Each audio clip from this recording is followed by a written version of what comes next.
LM. Ο μελωδικός σταθμός. Αν σκέφτεσαι το σήμερα, αν σκέφτεσαι το χθες. Η αλήθεια, πολλές φορές στη διάρκεια της ζωής μας χρειαζόμαστε μια βοήθεια και δεν αναφέρουμε μόνο σε προβλήματα οικονομικής φύσεως, αλλά και σε θέματα που έχουν να κάνουν με τον εαυτό μας και τον τρόπο που αυτός αντιδρά, ισορροπημένα ή όχι, σε προκλήσεις της καθημερινότητας.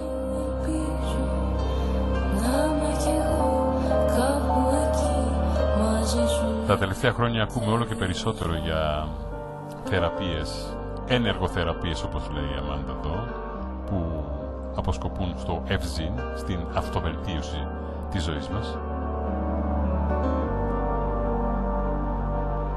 Σήμερα έχουμε μια ιδιαίτερη προσωπικότητα στο πρόγραμμά μας, μια νέα γυναίκα που ασχολείται με αυτόν τον τομέα της αυτοβελτίωσης, που ακούς το όνομα Ρούλα Παπαθανασίου.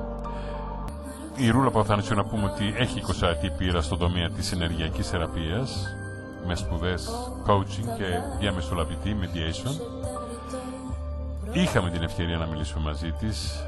Τώρα δεν ξέρω, θα μιλήσω στον ελληνικό μάλλον, να την καλησπερίσουμε πρώτα απ' όλα. Μας ακούτε, κυρία Παπαθανασίου? Μας ακούτε? Ναι, καλησπέρα. Τι θα γίνει τώρα, θα μιλάμε στον ελληνικό γιατί να χαλαρώσουμε λίγο. Λοιπόν, ευχαριστώ για την πρόσκληση. Να είσαι καλά. Είχαμε την ευκαιρία, έλεγα εδώ, να μιλήσουμε μαζί σου το περασμένο χρόνο, λίγο πριν την έκδοση του βιβλίου σου στα ελληνικά, με τον τίτλο «Τα φτερά της αλλαγής». Σήμερα διατίθεται στην αγγλική του έκδοση με τον τίτλο «Change, a Gift in Disguise» από την Amazon, να το πούμε αυτό. Οπότε θα μιλήσουμε λίγο και για το βιβλίο σου, θα μιλήσουμε λίγο για όλα αυτά που κάνεις εδώ και πάρα πολλά χρόνια και τα κάνεις πολύ επιτυχημένα, και νομίζω και το θέμα αυτό είναι πάρα πολύ ενδιαφέρον και καλούμε και τους ακροατές μας να συμμετέχουν, να ακούσουν και να μας δώσουν και το feedback τους από αυτά που θα πούμε μαζί σου τώρα για το επόμενο μισάωρο. Λοιπόν, Ρούλα, να ξεκινήσω έτσι με μία απλή ερώτηση. Μιλούσαμε εδώ με την Αμάντα και μου έλεγε δεν είναι ενεργειακές θεραπείες, είναι ενεργοθεραπείες. Πες μας λοιπόν, τι είναι οι ενεργοθεραπείες και πώς έτσι λειτουργούν? Να πάρουμε έτσι σιγά σιγά το μνήμα από τα βασικά. Σ' ακούμε. Ωραία, χαίρομαι για αυτή την ερώτηση. Οι ενεργοθεραπείες βασίζονται στο να δούμε τον άνθρωπο στην ολιστική του μορφή. Να μην αντιμετωπίζουμε τον άνθρωπο σαν μόνο ένα σύμπτωμα. Τίποτα δεν είναι βέβαια λάθος με αυτό. Αλλά ο άνθρωπος είναι ένα πολύπλευρο όν. Είναι ένα μυστήριο, όπως το λέω εγώ. Και η αλήθεια είναι ότι τα 20 χρόνια που ανέφερες πολύ σωστά είναι γιατί απλά δεν βαριέσαι ποτέ να ασχολείσαι με τον άνθρωπο. Είμαστε πολλά περισσότερο από όσα μπορούμε να κατανοήσουμε. Ναι, σε ακούμε, ναι. Οι ενεργειακές θεραπείες δουλεύουν στην ενέργεια του σώματος. Δουλεύουν, όπως είπα πριν, ολιστικά. Άρα η ψυχολογία του ανθρώπου έχει σημασία. Το πνευματικό του επίπεδο, σε ποια καθαρότητα, διάβρεια βρίσκεται και πώς λειτουργεί ο εγκέφαλος. Και μέσα σε όλα αυτά, σαν άνθρωπο, σαν σώμα, βγάζουμε μία ενέργεια. Η ενέργεια αυτή χρειάζεται για να λειτουργήσουμε. Όσο πιο υψηλό το επίπεδο ενέργειας και έχει μετρηθεί πλέον επιστημονικά με μεθόδους, όσο πιο υψηλή η ενέργεια, τόσο πιο χαρούμενο είναι το ποσοστό της βελτίωσης που νιώθουμε μέσα μας. Είμαστε χαρούμενοι, έχουμε καθαρότητα στη σκέψη μας, βρίσκουμε λύσεις, δεν φοβόμαστε τόσο εύκολα, δεν νιώθουμε θύματα. Όσο πιο χαμηλό είναι το επίπεδο της ενέργειας μέσα στο σώμα μας, νιώθουμε συναισθήματα χαμηλά. Όπως καταρχάς κόπωση. Αυτό δεν είναι συναίσθημα, είναι κούραση. Νιώθουμε μια συνεχόμενη κούραση. Αλλά τα συναισθήματα για τα οποία μιλάω είναι νιώθουμε θυμό, νιώθουμε ενοχή, νιώθουμε δισκαμψία, νιώθουμε εγκλωβισμό. Ο εγκλωβισμός είναι πολύ σημαντικό πράγμα, διότι από τη στιγμή που νιώθουμε εγκλωβισμένοι πάνω σε κάτι, είμαστε σε μια κατάσταση θυματοποίησης. Και η θυματοποίηση, δυστυχώς ή ευτυχώς, μας αφορά όλους. Δεν ξεφεύγει κανείς από αυτό, ούτε είναι μια ειδική κατηγορία ανθρώπων. Όλοι νιώθουμε πολλές φορές θύματα των καταστάσεων. Είτε αυτό είναι κάτι που έγινε δίπλα μας, είτε αυτό είναι κάτι από την κυβέρνηση, είτε αυτό είναι κάτι από τη σχέση μας, ακόμα και από τον ίδιο μας τον εαυτό καμιά φορά. Οι ίδιες μας υπεπιθύσεις μας δυσκολεύουν και μας προκαλούν στο να τις δούμε διαφορετικά. Κάπως έτσι, να μην τρώω μακρηγορώ, αλλά η ενεργειακή θεραπεία δουλεύει πολύ με όλο αυτό το σύστημα, ολιστικά δηλαδή. Εγώ το ακούω πάρα πολύ ενδιαφέρον. Είναι ένας τομέας ο οποίος από ό,τι ξέρω εμφανίστηκε τα τελευταία 25 χρόνια. Να πούμε θεραπείες τέτοιες είναι το Reiki, αν δεν κάνω λάθος, το Tai Chi, εντάσσονται σε αυτές τις ενεργοθεραπείες, αυτά που είπα, ή κάνω λάθος? Ναι, σωστά. Επίσης ο βελονισμός ασχολείται με το ενεργειακό σώμα. Έτσι. Και εγώ έχω ξεκινήσει ως Reiki.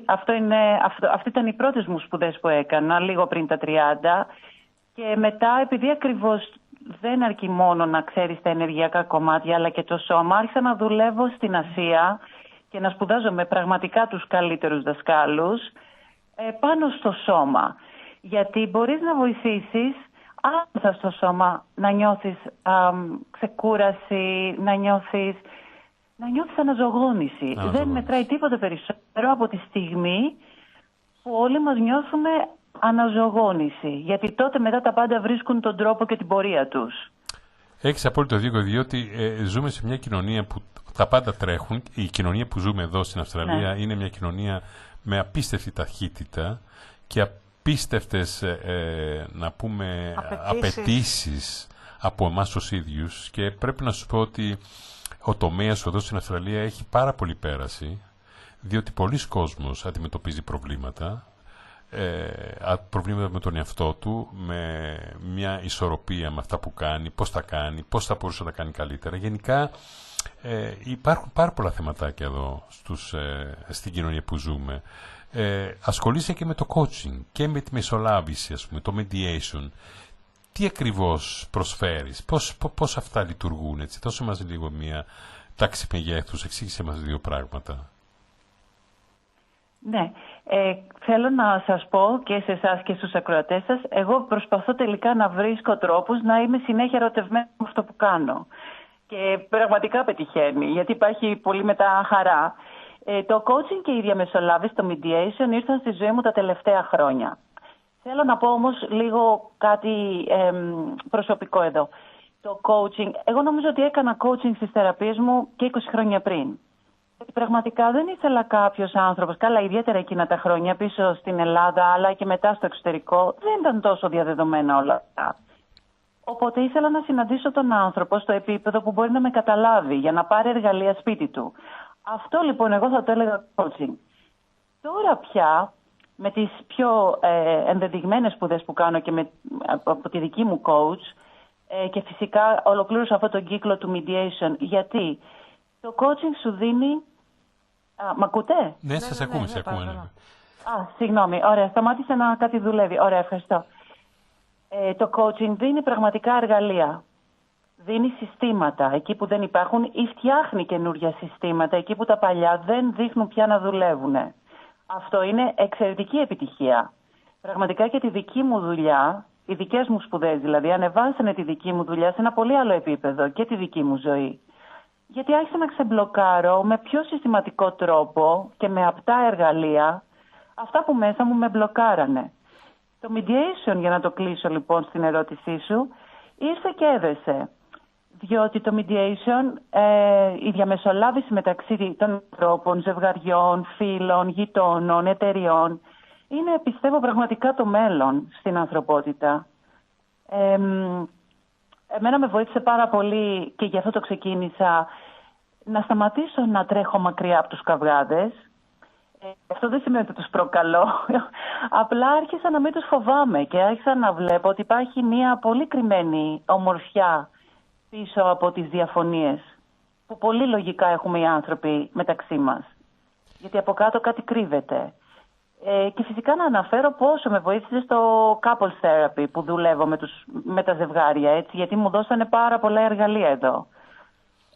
Κλείνοντας όμως αυτή την ερώτηση, και αυτό νομίζω ίσως να ενδιαφέρει πολλούς ανθρώπους και στην Αυστραλία, το mediation δουλεύει πάντα και με restorative justice, το οποίο πιστεύω ότι είναι το μέλλον. Και είναι η αποκατάσταση, το restorative justice, χωρίς όμως να είμαι ειδικός, δουλεύει πάρα πολύ στην αποκατάσταση των αξιών, του σεβασμού και της ισορροπίας μεταξύ των δύο πλευρών που εμπλέκονται σε ένα θέμα.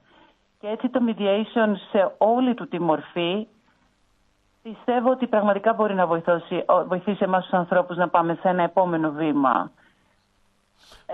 ησυχίας, αρμονίας και ισορροπίας. Η ισορροπία είναι το πρώτο και το μοναδικό ζητούμενο τόσο του σώματος, αλλά και όσο συμβαίνουν εξωτερικά γύρω μας. Μάλιστα. Και πραγματικά έχω τόσα πολλά να σας πω εδώ πέρα. Ναι, και εμείς έχουμε και ερωτήσεις. Θα τα ξαναπούμε εμείς. Θα τα ξαναπούμε μετά από ένα μήνα στο Ευρωπαϊκό. Θα λέμε συχνά, γιατί πραγματικά πρέπει να τα ξαναπούμε. Αμάντα, ήθελες να ρωτήσεις κάτι? Ήθελα να πω, ευχαριστούμε γιατί που μας δίνεις το χρόνο σου απόψε, Ρούλα. Ήθελα να μου δώσεις ένα μικρό παράδειγμα. Πώς γίνεται αυτή η διαμεσολάβηση?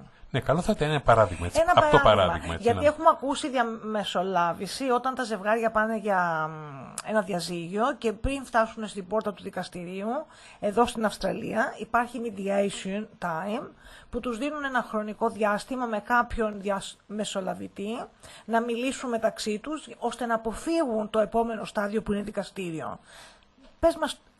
Δεν ξέρω αν μιλάμε για τέτοιου είδους διαμεσολάβηση. Μας το εξηγήσει. Ξέρουμε πώς γίνεται αυτή η διαμεσολάβηση. Θέλω να μας δώσει η Ρούλα ένα παράδειγμα.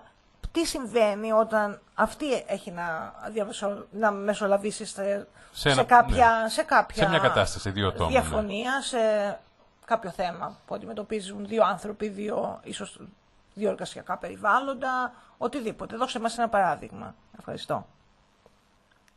Και εγώ σε ευχαριστώ, Αμάντα, και χαίρομαι που σε γνωρίζω και εδώ. Το βασικό στη διαμεσολάβηση είναι να μην γίνεται υποχρεωτικά. Έχω ακούσει πολλές. Καταρχάς, είμαι υπέρ του να δίνει το κράτος υποχρεωτικά πριν φτάσει. Το κάνει και η Αγγλία τώρα και είναι πολύ σπουδαίο και το κάνουν και στον Καναδά. Όμως δεν πετυχαίνει πάντα αυτό, διότι αυτό είναι σαν να στο επιβάλλουν.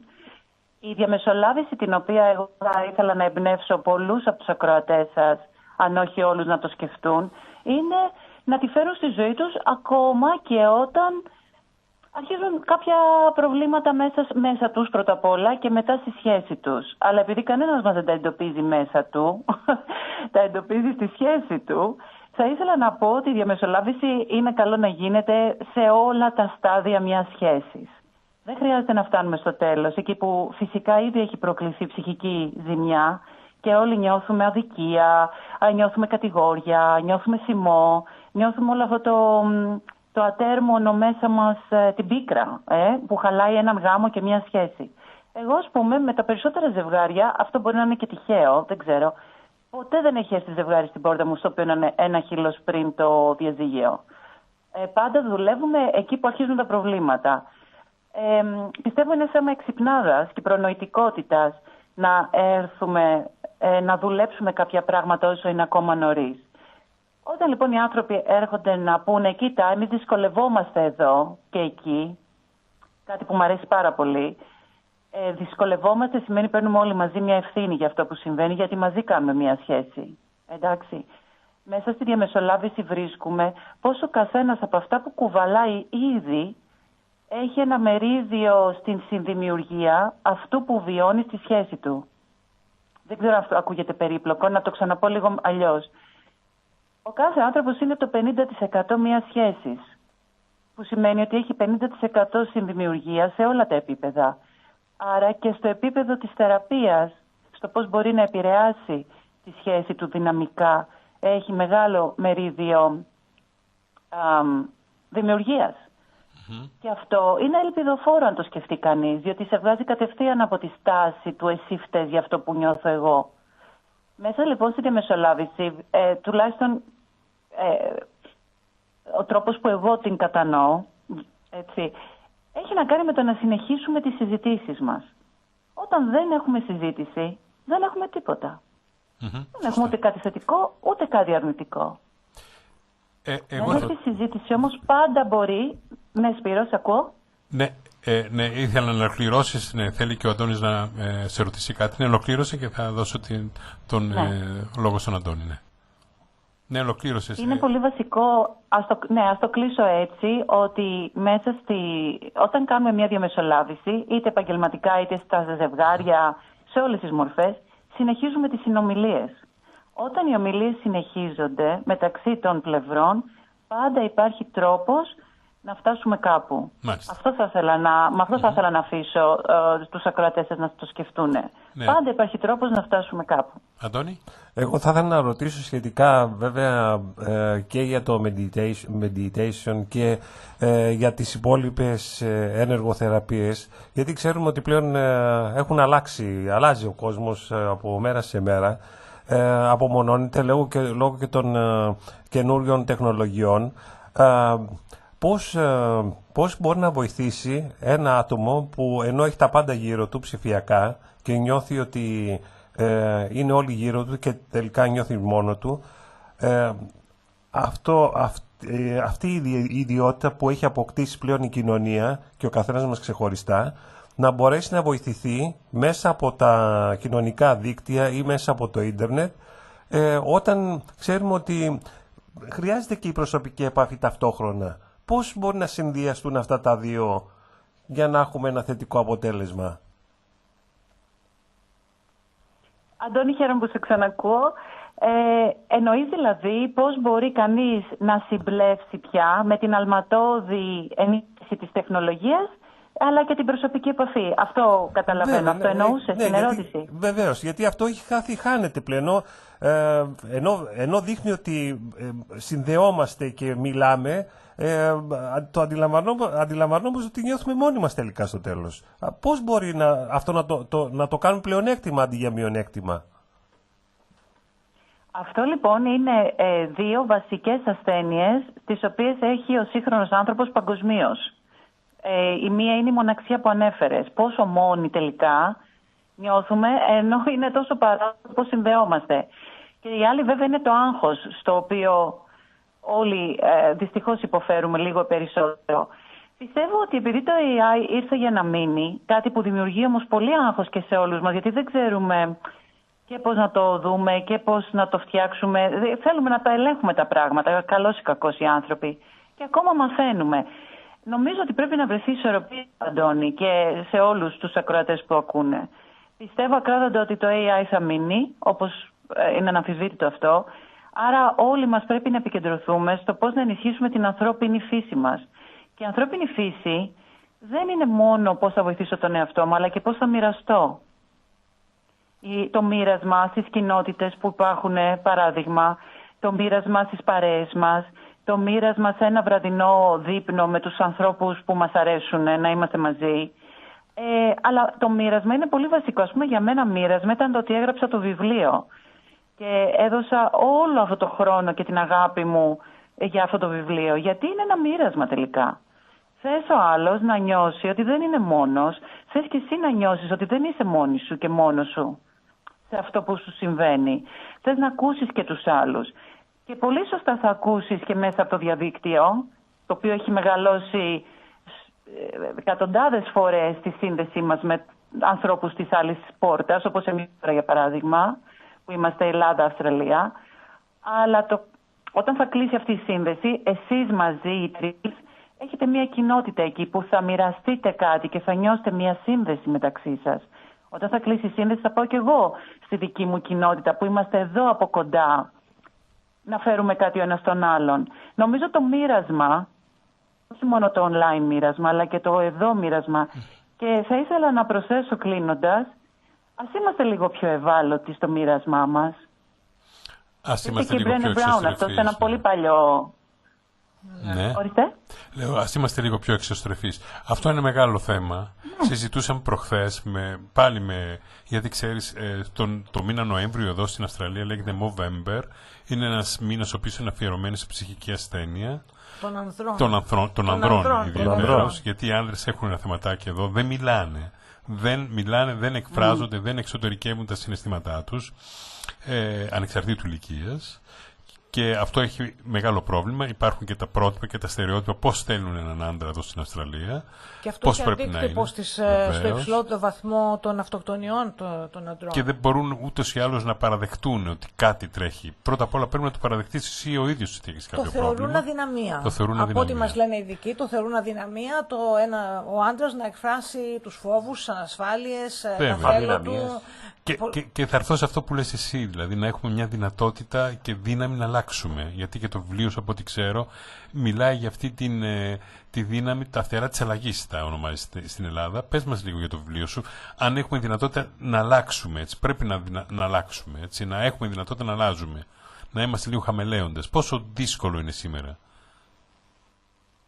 Είναι προκλητικό. Εγώ δεν πιστεύω ότι είναι αδύνατον, τίποτα δεν είναι αδύνατον. Οι περισσότεροι άνθρωποι, αυτό θα το βρείτε ενδιαφέρον φαντάζομαι, οι περισσότεροι άνθρωποι στα 20 χρόνια που έρχονται σε μένα έρχονται στο 90% επειδή πονάνε για κάτι.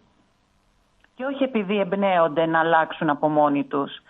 Άρα ο πόνος, η απελπισία και η απόγνωση, η δυσφορία λειτουργεί πραγματικά σαν εργαλείο αυτοβελτίωσης. Να γίνουμε μια καλύτερη έκδοση στον εαυτό μας. Το βιβλίο λοιπόν πραγματεύεται όλους αυτούς τους λόγους. Και πραγματικά πιστέψτε με είναι πάρα πολύ. Χρειαζόμαστε, εδώ μιλάμε ότι έχουμε 20 ώρες υλικό.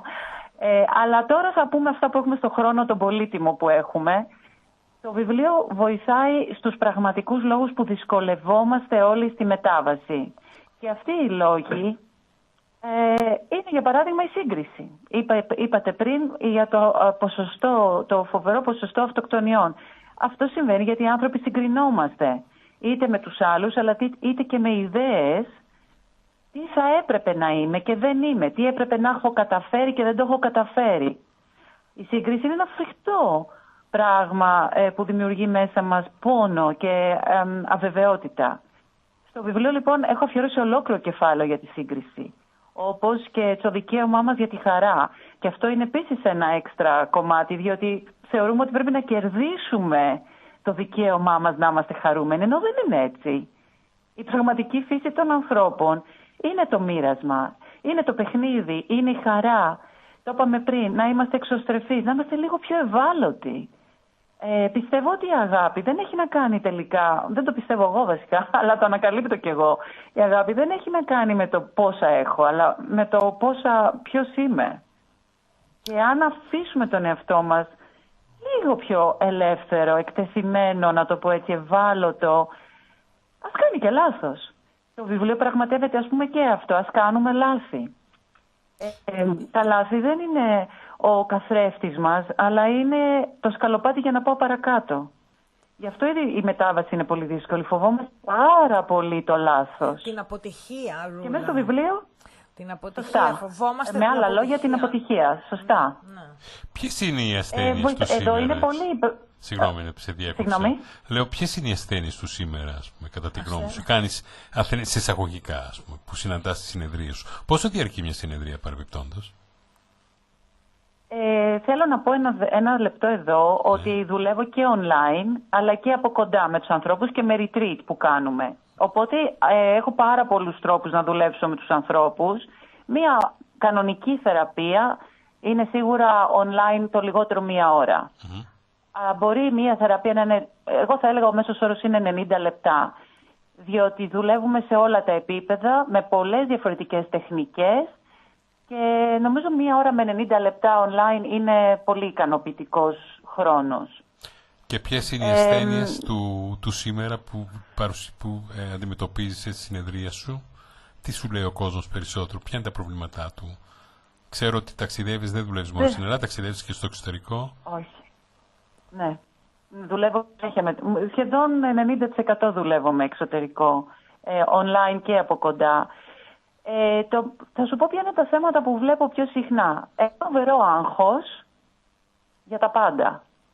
Και το άγχος πια στις μέρες μας δεν είναι για τα πραγματικά θέματα όπως η υγεία, χρήματα, καριέρα για παράδειγμα. Είναι και για εμπειρίες. Αυτό έχει προσθεθεί στο σύγχρονο άνθρωπο. Θέλουμε όλοι εμπειρίες. Και καλά κάνουμε. Εγώ δεν έχω καμία επίκριση γι' αυτό. Πρώτη εγώ θέλω εμπειρίες. Αλλά και αυτό μας δημιουργεί άγχος. Αυτό επίσης θα το πρόσθετα εδώ με τα επικοινωνιακά μας εργαλεία. Σχεδόν όλοι με όσους δουλεύω δεν έχουν το σωστό τρόπο από ό,τι φαίνεται να επικοινωνήσουν με τους άλλους ανθρώπους και να πάνε παρακάτω. Και βλέπεις ότι με μία επανεκπαίδευση του τρόπου που μιλάμε, δεν είναι ο τρόπος αν θα είμαι πιο γλυκός ή πιο αυστηρός, είναι τα λόγια που χρησιμοποιώ. Και θα μου πεις γιατί δεν βγάζουμε ένα βιβλίο να λέμε λόγια. Γιατί αυτό δεν θα βοηθούσε σε κάτι αν εγώ μέσα μου δεν έχω βρει το γιατί πρέπει να το πω με αυτόν τον τρόπο ή γιατί μπορώ να εμπνευστώ να το πω με 10 διαφορετικούς τρόπους αυτό που θέλω. Η ασθένεια επίσης, ένα πράγμα θα ήθελα να σου πω εδώ, η ασθένεια εδώ πέρα, βλέπω ότι έχει να κάνει και με τον τρόπο που έχουμε θυσμούς.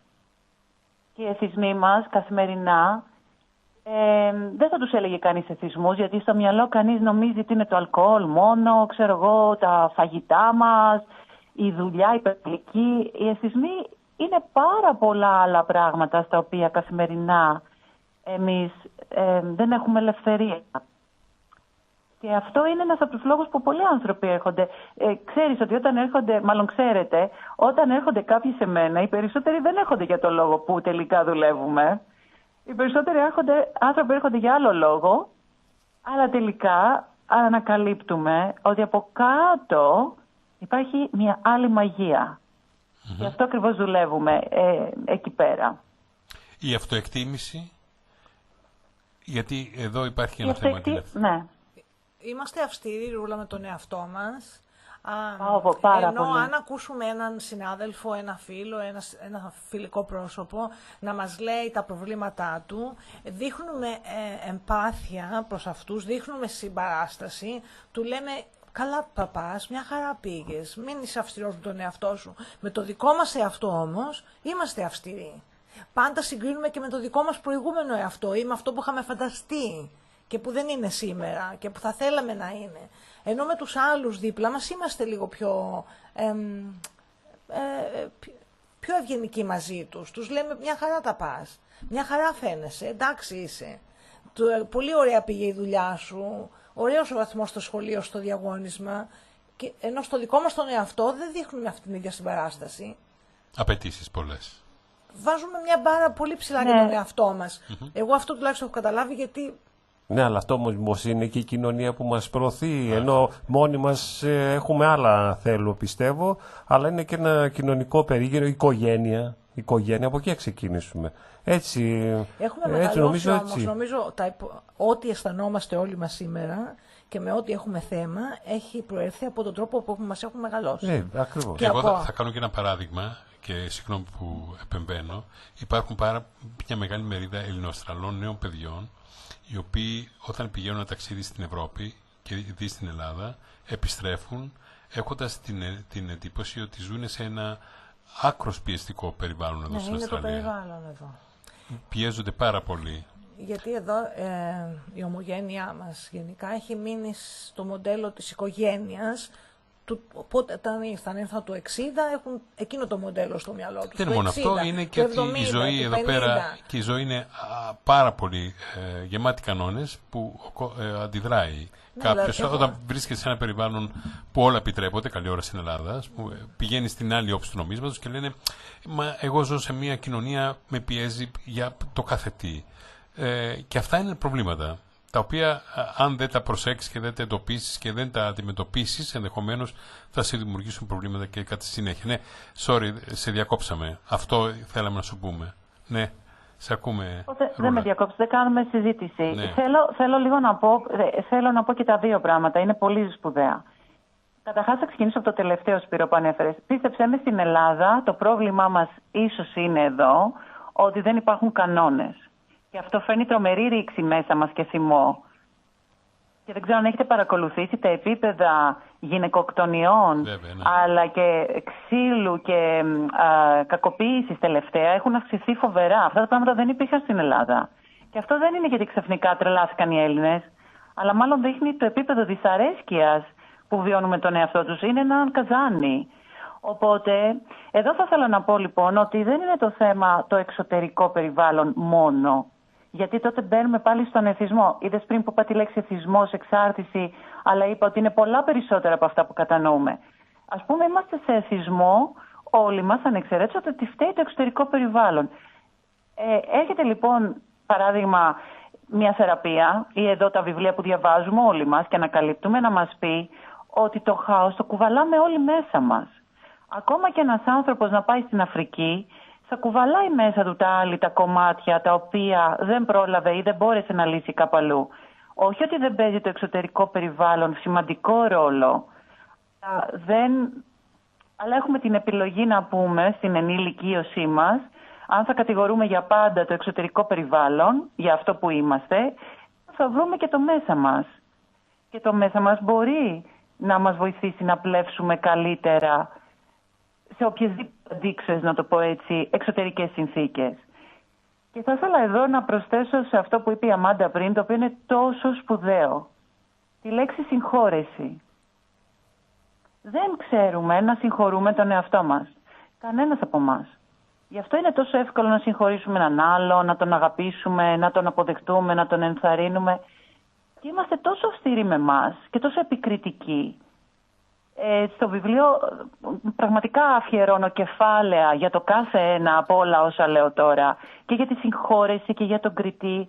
Έχω δώσει τόσες πολλές ώρες έρευνας πάνω σε αυτό και από τις θεραπείες και προσωπικά βιώματα. Ένα πολύ σπουδαίο πράγμα είναι η συγχώρεση σήμερα και η αποδοχή. Κάπως έστω και 5%. Να μάθουμε να αποδεχόμαστε καθημερινά τον εαυτό μας και να τον συγχωρούμε. Νομίζω ότι είναι όχι μόνο αντιβιωτικό αυτό για ασθένειες, αλλά είναι και ο καλύτερος μοχλός για να ξεκινήσουμε να νιώθουμε μια ισορροπία μέσα μας. Η συγχώρεση και η αποδοχή του έτσι είμαστε. Αυτό είμαστε. Αυτό πρέπει να μάθουμε σιγά σιγά να το αγαπούμε. Αν δεν αγαπήσουμε τον ίδιο μας τον εαυτό, πώς περιμένουμε να τον αγαπήσουν οι υπόλοιποι? Εμείς πρέπει να τον αγαπήσουμε τον εαυτό μας όσο μπορούμε περισσότερο. Και πώς το κάνουμε αυτό? Το φροντίζουμε, του δίνουμε καλή διατροφή, του δίνουμε χρόνο για άσκηση, του δίνουμε χρόνο για χαρά. Και μέσα μας. Ναι, σωστά. Και μέσα μας όμως μπορούμε να πούμε σε συγχωρώ. Ναι. Δηλαδή, ένα απλό σε συγχωρώ. Έκανες αυτό το λάθος, δεν τα πες καλά σήμερα. Δεν πειράζει, σε συγχωρώ. Τώρα ξέρεις καλύτερα. Αναπτύσσεις έναν εσωτερικό διάλογο δηλαδή. Όχι έναν μονόλογο τιμωρίας και κριτικής. Αλλά αναπτύσσεις έναν διάλογο ότι και ακούω το ένα κομμάτι που με κρίνει, αλλά αναπτύσσω και το άλλο κομμάτι μου που με αγαπά. Με μαλακώνει και με αποδέχεται λίγο. Και έμαθα από αυτό το λάθος μου και δεν το επαναλαμβάνω. Έμαθα κάτι από αυτό το λάθος. Λοιπόν, για όσους... Δεν είναι λάθος, Αμάντα. Είναι εμπειρία τελικά. Όλα είναι εμπειρίες στη ζωή. Ναι. Κανένας μας δεν θα ήταν εδώ σήμερα να μιλάμε μεταξύ μας εάν δεν είχαμε χιλιάδες εμπειρίες. Πιο δύσκολες, πιο εύκολες, πιο άσχημες. Κανένας μας δεν θα ήταν εδώ σήμερα να μιλάμε και να διαπραγματευόμαστε αυτές τις ωραίες κουβέντες αν δεν είχαμε εμπειρίες όλων των ειδών. Εμπειρία είναι. Ναι. Έτσι που το βλέπω εγώ τουλάχιστον, έτσι. Λοιπόν, για όσους άνοιξαν τώρα το ραδιοφωνό τους και δεν ξέρουν με ποιον μιλάμε, να πούμε ότι μιλάμε με την Ρούλα Παπαθανασίου, που έχει 20 πείρα στις ενεργοθεραπείες και είναι και έγραψε πρόσφατα ένα βιβλίο στα ελληνικά, το οποίο έχει μεταφραστεί και στα αγγλικά, λέγεται Change a Gift in Disguise και διατίθεται από την Amazon, όσοι θέλετε να το βρείτε στα αγγλικά. Ελληνική μετάφραση στα φτερά της αλλαγής. Τα λέω σωστά, είναι στο Amazon, έτσι μπορούμε να το βρούμε το βιβλίο. Ναι, το ελληνικό το βρίσκει κανείς σε μορφή φαντάζομαι e-book. Αυτή είναι μάλλον η μορφή που χρειάζεται για τον άνθρωπο στην Αυστραλία από τον εκδοτικό οίκο iWrite. Το αγγλικό το βρίσκουμε στην Amazon, της Αυστραλίας φυσικά. Και πάει και είναι και ωραίο βιβλίο. Η μετάφραση είναι εξαιρετική και το editing. Είχα φανταστικούς ανθρώπους, τους έψαχνα πάρα πολύ καιρό και κάνανε εξαιρετική δουλειά στο βιβλίο μου. Θα ήθελα λίγο να σας πω ότι έχω μερικά δώρα για τους ακροατές σας. Δεν ξέρω, είναι σωστή στιγμή να το αναφέρω Βεβαίως, αυτό. βεβαίως. Δώρα πάντα είναι σωστή στιγμή. Να Σε σε καλά. ακούμε. Ναι, σε ακούμε. Επειδή μιλήσαμε για την ψυχική κόπωση, για τις ασθένειες, επειδή μιλήσαμε, οι άνθρωποι είμαστε στο burnout πολλές φορές, όλα αυτά τα όμορφα που ανοίξαμε σήμερα στη κουβέντα μας, θέλω να προσφέρω σε όλους τους ακροατές σας που θα γραφτούν στο newsletter, το οποίο είναι πάρα πολύ εύκολο. Μπαίνει κανείς στο site μου, roulapapathanasiou.com, δεν ξέρω αν μπορείτε να το βάλετε και στο chat, roulapapathanasiou.com, και κανείς μπορεί να κάνει subscription στο newsletter. Όλοι όσοι θα κάνουν από τους ακροατές σας, εγώ θέλω να δώσω ένα e-book δώρο. Άλλο book, άλλο από αυτό που έχω γράψει, το Change a Gift in Disguise από την Amazon. Ένα e-book το οποίο πραγματεύεται ωραία εργαλεία, συστήματα για την ψυχική μας υγεία, για όσους ανθρώπους θυσιαζόμαστε συνέχεια, είμαστε στο burnout. Έχω φτιάξει ένα πάρα πολύ ωραίο e-book και το θέλω όλοι να το πάρουνε. Γραφτούν στο newsletter για να μπορώ να δω ποιος το χρειάζεται. Μάλιστα. Και θα ήθελα επίσης εδώ να πω, οι 5 πρώτοι που θα το κάνουνε, έξτρα δώρο και μία συνεδρία μαζί μου ως δώρο από εμένα στους ακροατές σας.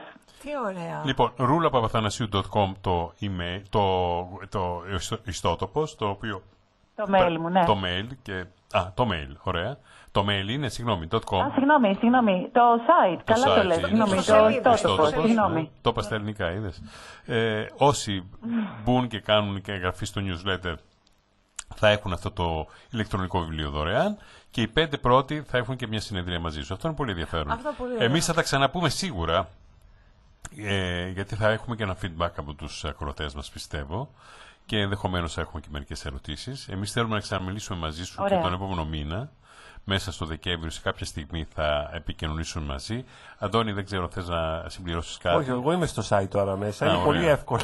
Εμείς δεν μπορούμε να το κάνουμε. Οι ακροατές μας πρέπει. Αλλά πηγαίνεις Ρούλα Παπαθανασίου στα αγγλικά, μικρά εννοείται. Στα λατινικά, ναι. .com. Ανοίγει το ιστοσελίδα. Πηγαίνετε στα contact. Στο contact, στις επαφές δηλαδή. Στις επαφές ή στο contact στα αγγλικά μου το βγάζει εδώ, μπορεί και στα ελληνικά να το...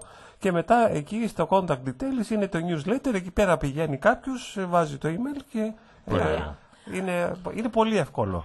Είναι πάρα πολύ εύκολο. Αυτό είναι το πρώτο βήμα. Θα ήθελα κάτι που ξέχασα, κάτι που ξέχασα να σας πω. Ναι. Εγώ κάνω πολλά πράγματα ως δώρο. Εκτός από τις προσωπικές θεραπείες, τα retreat, σας είπα, είναι πολλοί τρόποι να δουλέψει κανείς μαζί μου, γιατί αυτό με ενδιαφέρει πραγματικά. Ένας από αυτούς όμως είναι online circles, έτσι λέγονται, και τώρα τους ξεκινάμε για 3η χρονιά με μεγάλη επιτυχία. Αυτοί είναι οι κύκλοι που μαζευόμαστε 1 ή 2 φορές το μήνα online μόνο, διότι είναι άνθρωποι από όλο τον κόσμο, και διαπραγματευόμαστε θέματα. Και μάλιστα αύριο Παρασκευή, 6 ώρα το απόγευμα Ελλάδος, αυτό δεν ξέρω πόσο βολεύει βέβαια, αλλά το έχω και live και σε recording.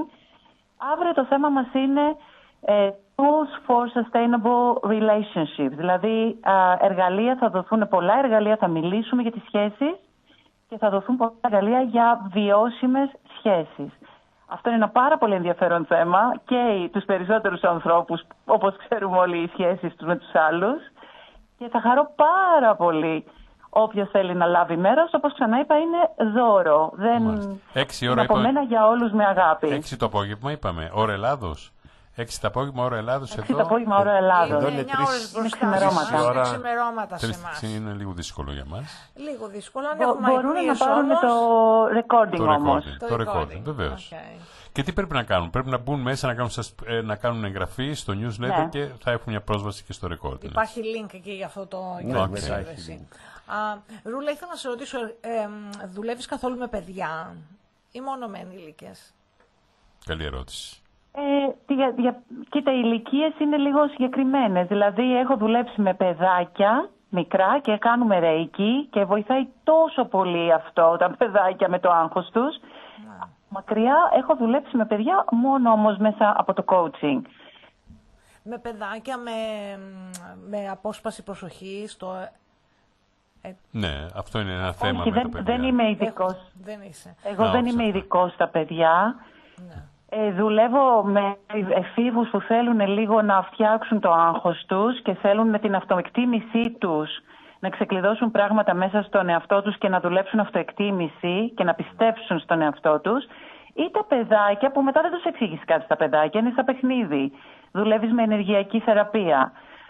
Δεν είμαι όμως ειδικός, οπότε δεν μπορώ να σου πω ότι έχω κάνει ποτέ για διάσπαση προσοχής ή υπερκινητικότητα και όλα αυτά. Εδώ έχουμε την αντίληψη ότι πολλοί από εμάς τους ενήλικες δεν έχουμε διαγνωστεί με attention deficit disorder όταν είμαστε μικρά παιδιά και αυτό έχει σαν αποτέλεσμα να υπάρχει πάρα πολύ άγχος ανάμεσα στους ενήλικες. Και με τον τρόπο που αντιμετωπίζουμε τη ζωή είναι γιατί δεν είχαμε κάποια παρέμβαση όταν μεγαλώναμε. Αυτό είναι αλήθεια. Πολλά πράγματα καταλαβαίνουμε εμείς τώρα πια που δεν τα είχαμε ως εργαλεία στα παιδιά. Αυτό είναι μεγάλη αλήθεια. Αυτό είναι αλήθεια. Και πολλά από τα τραύματά μας μπορεί να οφείλονται πάρα πολύ στο ότι απλά ήμασταν διαφορετικοί στον τρόπο που καταλαβαίναμε τις πληροφορίες, τις επεξεργαζόμασταν δηλαδή, Ναι. και ανταποκρινόμασταν ή αντιδρούσαμε σε αυτό. Σωστά. Λοιπόν, κάπου εδώ θα κλείσουμε προσωρινά, γιατί θα ξαναμιλήσουμε μέσα στο Δεκέμβριο, στο υποσχόμαστε αυτό και θα έχουμε και απαντήσεις και feedback από τους ακροατές μας.